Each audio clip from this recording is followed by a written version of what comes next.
आपसे जानना चाहेंगे कि अगर हम ऑटिज्म के बारे में बात करें तो ऑटिज्म के ऐसे क्या कुछ लक्षण हैं जिससे पेरेंट्स ये देख के समझ सकते हैं कि बच्चा जो है वो कहीं ना कहीं ऑटिज्म का शिकार हो गया है।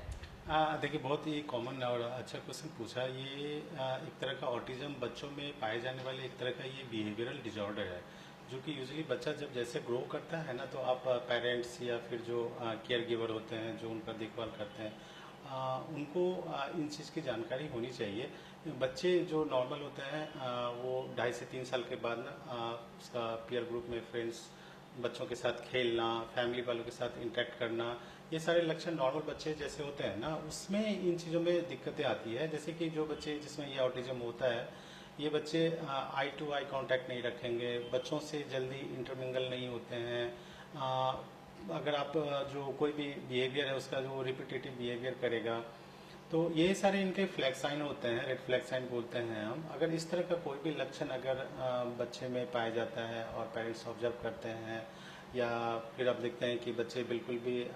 ध्यान नहीं दे रहा है किसी भी चीज़ को बात करें, तो जैसे बोलते हैं ना कि अटेंशन, तो वो अटेंशन किसी भी चीज़ में वो प्रॉपर नहीं देता है। अगर खेलना भी है तो वो अपने आप में ही रहेगा, अकेले बच्चों के साथ मिलेगा नहीं। आई टू आई अगर बात करते हो तो आई टू आई कांटेक्ट करके आपसे बात नहीं करेगा फ्रेंकली। तो इस तरह का अगर किसी भी तरह का साइन अगर दिखे ना, आपको लक्षण दिखे बच्चों में, तो आप पीडियाट्रिशियन से मिले, और जो डेवलपमेंटल पीडियाट्रिशियन होते हैं उनसे मिलके इनका आप निदान और इसका सहायता ले सकते हैं। और साथ ही सर ऑटिज्म की अगर हम बात करें तो आपसे जानना चाहेंगे कि ऑटिज्म अगर किसी एक बच्चे को होता है तो क्या इससे एक बच्चे से दूसरे बच्चे में भी हो सकता है, जिनमें माता पिता को एक बच्चा उनका ऑटिज्म का शिकार हुआ है, तो अगर दूसरा बच्चा हुआ तो क्या वो भी ऑटिज्म का शिकार हो सकता है, ऐसा कोई चांसेस है? जी नहीं, बिल्कुल बिल्कुल भी नहीं। ये एक तरह का मिथ है, जो ये एक तरह का बिहेवियरल डिसऑर्डर है, ठीक है। इसलिए इसमें ट्रांसमिशन होने का बिल्कुल भी संभावनाएं नहीं होती है। एंड अगर फर्स्ट चाइल्ड में है तो बिल्कुल भी कोई जरूरी नहीं है कि सेकेंड चाइल्ड भी वो बच्चा उस पेरेंट्स का मतलब ऑटिज्म हो, ऐसा बिल्कुल भी जरूरत नहीं है। एंड ऑटिज्म एक तरह का ट्रीटेबल कंडीशन है, जो बाय द एज अगर प्रॉपर टाइम पे डिटेक्ट हो, और उसका जो थेरेपी है like behavioural therapy, cognitive therapy हम बोलते हैं, जो एक clinical psychologist and developmental paediatrician उसको काउंसिल करके और पेरेंट्स को ये चीज़ बता के एंड प्रॉपर जो समझा के अगर उसका हम ट्रीटमेंट सही रेगुलर टाइम पे स्टार्ट करें, तो बिल्कुल बच्चे नॉर्मल हो जाते हैं। और ऐसा कोई ये नहीं है स्टिग्मा कि ये एक दूसरे से ट्रांसफर होता है, ऐसा बिल्कुल भी नहीं है जी।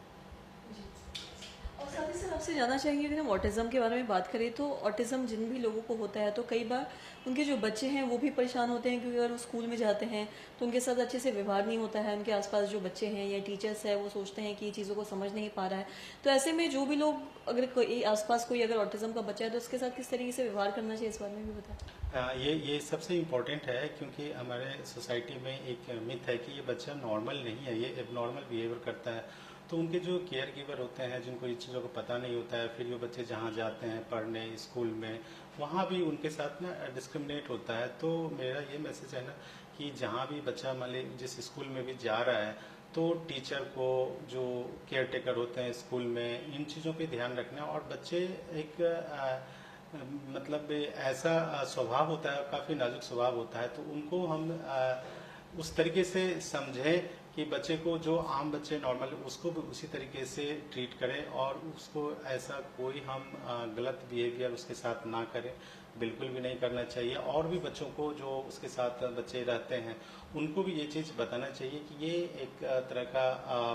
जो आपस में जैसे आप नॉर्मल बच्चे से बात करते हैं, ठीक इनसे भी वैसे ही बात कीजिए, इनसे भी वैसे ही बिहेव रखिए। ये भी एक बच्चा है, इनका भी आप उसी तरीके से ख्याल रखना है। ऐसे ही ट्रीटमेंट करना चाहिए टीचरों को, और जहाँ पे बच्चे जाते हैं बिल्कुल भी इसमें डिस्क्रिमिनेशन करने की जरूरत नहीं है। और जहाँ तक रही बात पेरेंट्स को, तो पेरेंट्स को ये समझना चाहिए कि हाँ, अगर ये प्रॉब्लम है तो उसको अपना डॉक्टर से जो बिहेवियरल या चाइल्ड स्पेशलिस्ट है उनसे मिल के, जो डेवलपमेंटल पीडियाट्रिशियन होते हैं उनसे मिल के इसका निदान ले सकते हैं।